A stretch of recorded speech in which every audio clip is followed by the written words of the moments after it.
രാത്രിയായാൽ നേരത്തെ കിടന്നുറങ്ങിയിട്ട് തഹജ്ജുദ് നിസ്കാരത്തിന് വേണ്ടി എണീക്കുന്ന പെണ്ണുങ്ങള്, തഹജ്ജുദ് നിസ്കരിക്കാൻ വേണ്ടി എണീക്കുന്ന ഭാര്യമാര്, അങ്ങനെ തഹജ്ജുദ് നിസ്കരിക്കാൻ വേണ്ടി എണീറ്റ് വാഷ്റൂമിൽ പോയിട്ട് വുളൂ ചെയ്ത് തിരിച്ചു വരുമ്പോ പുതിയാപ്പിള നന്നായി കിടന്നുറങ്ങുകയാണ്.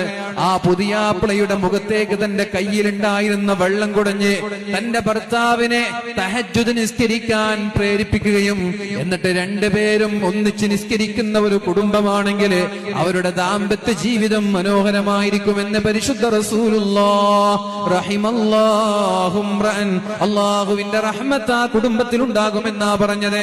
വമിൻ ആയാതിഹി അൻ ഖലഖ ലക്കും മിൻ അൻഫുസികും അസ്വാജാ ലിതസ്കുനൂ ഇലൈഹാ. അല്ലാഹു തആല നിങ്ങളോട് കല്യാണം കഴിക്കാൻ പറഞ്ഞത് സമാധാനം ഉണ്ടാവാനാണ്. വജഅല ബൈനകും മവദ്ദതൻ വറഹ്മ, എന്നിട്ട് അല്ലാഹു തആല നിങ്ങളുടെ ഇടയിൽ കാരുണ്യമുട്ട് തരും. എപ്പോഴാണ് അള്ളാഹുവിന്റെ റഹ്മത്ത് ഉണ്ടാവുന്നത്? എന്തുകൊണ്ടാണ് നമ്മുടെ ദാമ്പത്യ ജീവിതം മനോഹരമാവാതെ പോകുന്നത്? എപ്പോഴും തർക്കങ്ങളാണ്, എപ്പോഴും പ്രശ്നങ്ങളാണ്, ഡിവേഴ്സും അതുപോലെ വിവാഹമോചനങ്ങളുടെ ചർച്ചകളാണ്. പ്രിയപ്പെട്ടവരെ, എന്തേ സമാധാനമുള്ള ജീവിതം നമ്മൾക്ക് ലഭിക്കാത്തത്?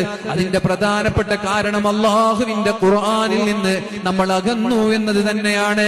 രാവിലെയായാൽ രണ്ടുപേരും എണീറ്റ് നിന്ന് പരിശുദ്ധമായ ഖുർആൻ ഓതിയാൽ